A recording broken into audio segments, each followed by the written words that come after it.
everyone. My name is Johanna Álvarez, and I'm today here with Mike Sweeney. Last week, we published a video answering some questions related to privacy and all the changes that the digital world has been experiencing lately due to the changes that Safari, Chrome, Firefox have been putting in place to increase the level of privacy that's in the digital world. Because of that, also, we have created a series of blog posts in which we aim to answer what's going to be the future of attribution modeling, multi-touch attribution modeling specifically, in a scenario in which third-party cookies are no longer available. That being said, today, this is part 2 of the 3 videos that we are going to be publishing and answering some questions. And as a quick reminder, whatever question you have in mind and that you would like us to answer, just leave us some comments below or send us a message and let us know. Mike, would you like to say something? Yeah, so once again, my name's Mike from ClearCode, and yeah, as Johanna said, I think in this video we'll be talking a little bit more about the actual user privacy topic. In the last video we talked, well, we sort of introduced the topic a little bit and talked about what it meant to the digital advertising and marketing industry. So we've got a couple of questions today that are specific to the topic of user privacy. So we'll get started. I've got the first question here for you, Johanna, today, which is about some of the news stories that we've seen, particularly over the past decade, and we constantly see about user privacy and all the topics that I mentioned in the media. So what's your opinion about the whole tracking users across the web thing that's often portrayed in the media? Do you think it's as bad as some media outlets say it is? Like, what's your sort of take on how the user privacy topic is portrayed in the general media? That's a very interesting question, and one that I consider to be very tough to answer, because even though I certainly believe that the answer for that is a no, I understand why there's a concern around this topic. So the problem with this is that there are in fact different ways of addressing this issue, or there are different components or parties involved in this whole privacy issue. So whenever you have a look, I'm thinking now of companies, for example, the digital and advertising world. What happens in this case is that many companies, what do is just that they collect data to try and better understand what their users are doing in their website and try to basically provide a more personalized experience and a more interesting conversation with their users when they navigate through their websites, or when they interact with their channels or so forth. In that case, I don't see any harm, because what you are doing there is just trying to build a more interesting conversation. But when it comes, for example, to the cases that we've recently seen, like Cambridge Analytica and the scandal with Facebook, just knowing that you have the power with data to change the elections in the US, or maybe to change the Brexit, of course, that's a big issue and that's a big problem. And that's something that we all should be aware of. The problem, or the main situation that I see here, is that not many people are really actually aware of this situation. And that is exactly what led us to Cambridge Analytica and to the scandal itself. The fact that people were just accepting something without really knowing what they were accepting. So that's something that I believe that we really should be addressing, and that the responsibility shouldn't only fall on the company side, but also on the user. It is our responsibility as users to understand what companies are doing with our data to prevent this type of situations from happening again. And the last bit that I would like to touch on this is also the fact that there are certain companies or certain industries in which data protection and data collection should be addressed very carefully. Let's take, for example, the banking industry. You don't want to have a breach there, of course, but in that situation, they either cut off on the amount of personal data that they collect, or they increase heavily the security in their processes to guarantee that that data is really protected. And I remember last week, as I participated in Web Analytics Wednesday, Stefan Hamel, which is, well, he's a huge advocate for data privacy. He was mentioning that back in the day, his bank had a breach. And of course, all of his data and that of many other clients was out there in the world by this hacker that got to steal their data. That's not something that we want to see, of course. So in that specific situation, I do believe that we should be concerned, or that those companies should be concerned about guaranteeing that there's protection with that data. Now, what's your take on that, Mike? Yeah, I think that's, you raised some really interesting points there. And one thing I really liked about what you said was this data security part. And I think this is, when we're talking about user privacy, I think this is one part that's often not talked about enough, because we've seen on many occasions, and you mentioned one example about Cambridge Analytica. That was obviously a pretty clear example of abuse of user data, right? So you've got those sort of examples like Cambridge Analytica, the NSA, that was a few years ago. Those are pretty, those are examples of abuse of user data, right? But then you've also got examples where, companies collect user data, such as, banks or other companies. They collect things like first names, last names, email addresses, postal addresses, etc. And then there's some sort of data breach, right? So this whole concept of data security is incredibly important when we're talking about user privacy, because it's not inherently bad to collect this data, particularly if the user consents to it and if they know about it. And many companies do this, right? But we got to ensure that there's the data security part that goes along with it as well. And particularly with the digital advertising and marketing industries, this whole topic about user privacy and even data security, and also ensuring that digital advertising and marketing can still operate in an effective way, that companies can still show personalized messages to their target audience. They can still measure that. They can still run frequency capping and campaign measurement.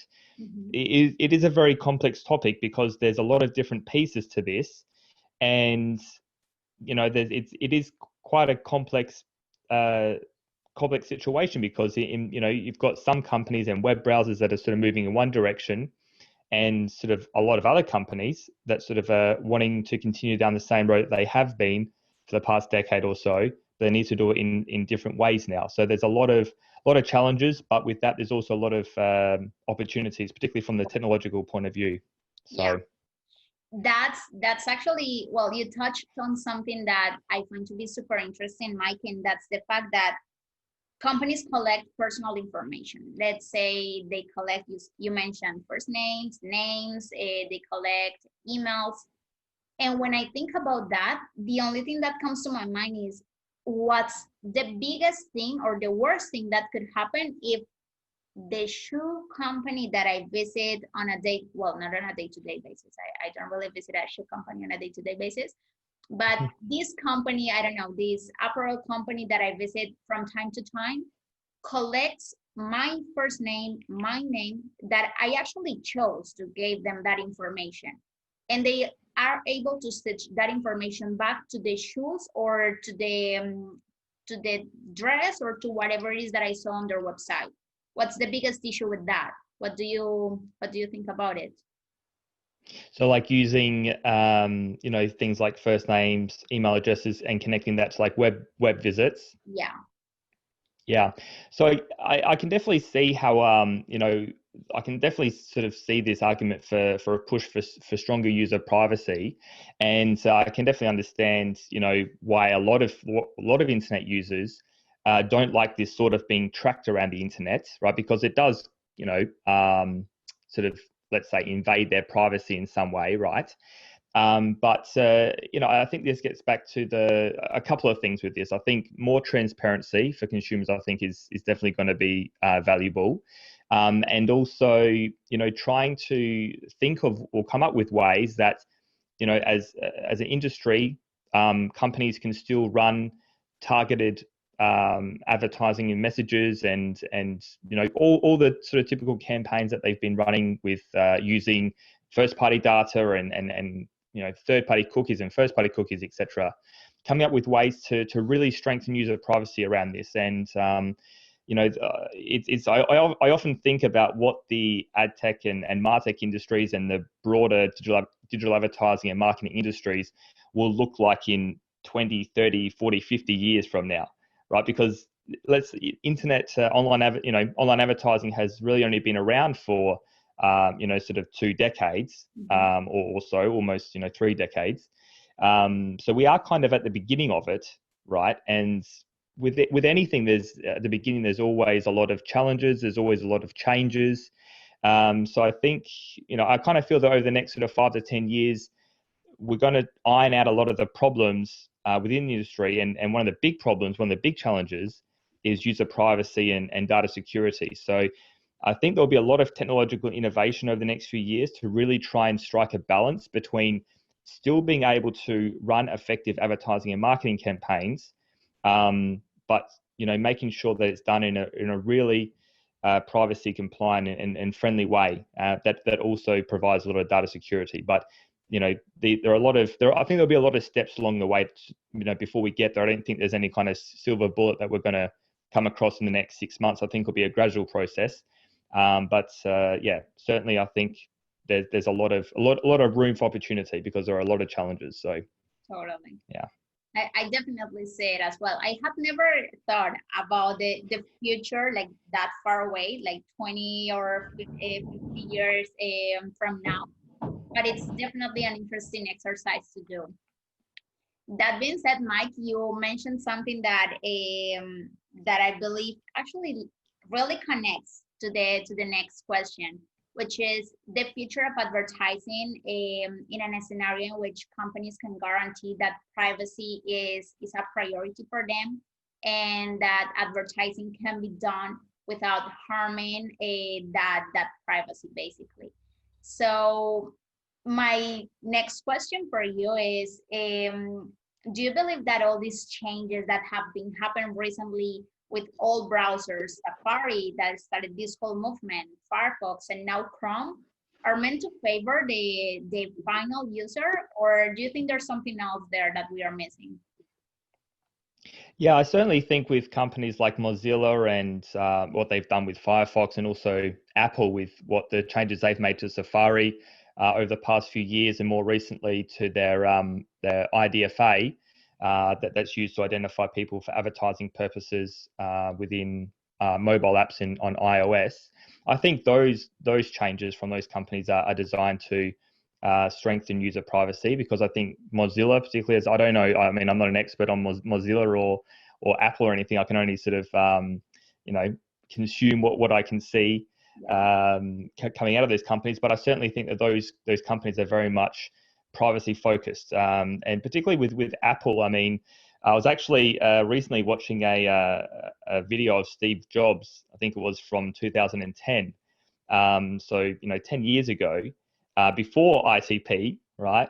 And he was talking about how, as a company, user privacy was really important for Apple as a company. And that's like 10 years ago. Oh, that's Steve Jobs. I didn't know that. Didn't know that it dated that back in time. It's interesting. Yeah. So it kind of like, sort of, I became quite, I sort of became alert, because, it wasn't about you. The video wasn't about user privacy. It was about, I don't know, the iPhone or something. Okay. But when I heard, I was like, oh, okay. That was like that sort of connection, right, between back then. Yeah, exactly. Yeah. That's where the whole, maybe that was, the very beginning of ITP or something. I don't know. Okay. But I mean, so for Apple as a company, I think, the changes they've made over the past few years to user privacy, I think they are in line with the mission and goals of that company. And the same with Mozilla, I think, as well. They've seem to be a company focused on user privacy. So I think those changes that they've made are definitely designed to strengthen user privacy, right? And obviously we've seen that work, because we've seen publishers report declines in ad revenue because of these changes made by Firefox and Safari. When it comes to Google, I'd say this is kind of maybe a slightly different story. The reason for that is because Google as a company have a lot of skin in the ad tech game, right? Unlike Mozilla has no ad tech products, right? You can't use any Mozilla, as far as I know, you can't use any products from Mozilla. That doesn't exist as far as I know either. Yeah, exactly. So they don't have any ad tech products that you can use to buy programmatic advertising. So Apple, again, that they've only got you can only show ads. You can show ads obviously on the App Store, right? But that's not connected with the programmatic advertising ecosystem. But whereas Google, they've got not only advertising products for their own platforms like Google Search or YouTube, but they've got a lot of ad tech products for the programmatic advertising industry, right? So they are really invested in the digital advertising industry, right? So the changes that Chrome have made recently, it's kind of like maybe not a little bit strange, but I guess one of the questions that a lot of people have, and particularly when we're talking about shutting off support for third-party cookies and introducing Privacy Sandbox, which is obviously an incredibly different way to how programmatic advertising works currently. The big question I think a lot of people have is, will Google still collect user level data and use it for their own ad tech platforms and their own ad tech products? I think that's one of the big questions, because it's all well and good to follow the lead of Mozilla and Safari and shut off third-party cookies, but Mozilla, Firefox and Safari aren't going to collect user level data to fuel their own ad tech platforms. I'm not sure Google will do that either, but I think that's definitely a question a lot of people have, is will that actually happen? So yeah, with Google, it's a little bit of a different story. There's a lot of questions, I think, around what will happen in the future with Google, not only around Privacy Sandbox, but with the whole antitrust topic that's sort of popped up recently. A lot of questions, but yeah, I personally don't have the answers, but it is fun asking the questions though. Oh no. Yes, I really like the way you address that question, because it is in fact unknown for the moment if they are really going to be able to keep collecting that information, or if they plan to keep collecting that information. But if they do, Mike, what we are facing right now is just a privacy fallacy. I mean, in the end, it is just a way of constructing some walls around the data that they are able to collect, and leaving all the competitors outside of that picture and outside of that garden specifically. So it is a policy in the sense that if the data keeps being collected, where's the privacy in the end? When it comes to Google, yeah, as I was saying, in the end, around 70% of their income comes from advertising. So we still need to see if they definitely plan on not collecting that data, and a couple interesting months are about to come. We'll see how that goes. Mike, I would like to take the time also to ask you, because I kind of touched on that on my answer, but would you please give me the definition of a walled garden? Mm-hmm. So yeah, I mean, I'm not a business expert, but I've done quite a bit of reading over the past few years about the walled gardens of particularly in the digital advertising and marketing industry. We're obviously referring to mainly Facebook and Google, particularly in the advertising industry. Those are the two main players, and then sort of outside that, you've also got Apple and Amazon. But yeah, I mean, for my definition of a walled garden, it's any kind of company that creates an ecosystem where it's closed off from a lot of other companies, right? So if we're looking at, and I think the term walled garden doesn't only apply to Google, Apple, Facebook, and Amazon. It's also been used in the past in many other industries. I think even in the telecommunications industry, there are obviously examples of walled gardens there.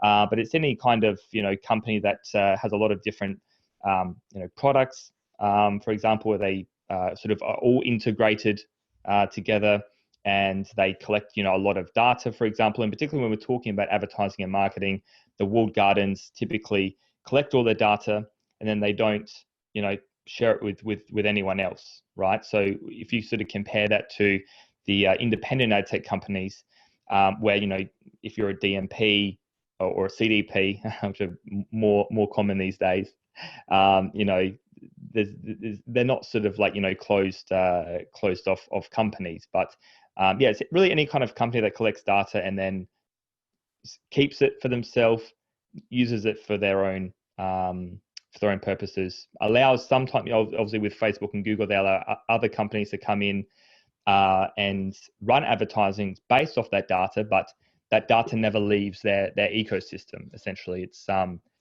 with Facebook, for example, if you wanted to run ads on Facebook, you obviously select the criteria for targeting, and then Facebook will basically show ads to Facebook users based upon that, but you never actually get any of the data that Facebook collects. You can only run ads based off the data that they have. Totally. What about you? Do you have a different outlook on that, different definition? No, not really. I wanted actually to touch on this because as we were writing the article, walled gardens was something that really came into the picture and was something that we touched on a lot during the article. And as I was giving, I was basically giving it a thought. And I decided to look for it on the internet, and it's kind of funny to see that the first thing that shows up is literally a walled garden, like a garden with walls around it. And and I was thinking of basically answering what it is to give people the whole context about what it is that we are going to be talking about in the article. From my perception or from my point of view, a walled garden is exactly what you say. What you said. It is a platform that allows. It is a platform with a lot of market share and a lot of power that can collect lots of data, and basically they use that data to provide value to the customers that they have in terms of activating hyper-targeted or hyper-personalized advertising within their platform. And another key thing I would say here is that, as you mentioned, it is like that data is hardly accessible. So you cannot really track that information. It's not like you can insert an impression tag and then send those impressions out to your ad server, for example, and know how those impressions performed afterwards.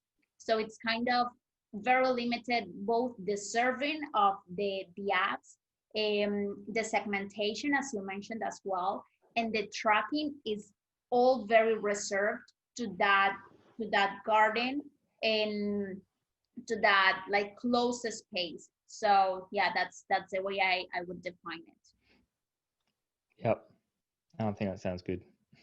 Okay, so Mike, I think this is going to be everything for today. We covered 3 questions today, and as well, instead of 2, that were the ones that we were supposed to cover today.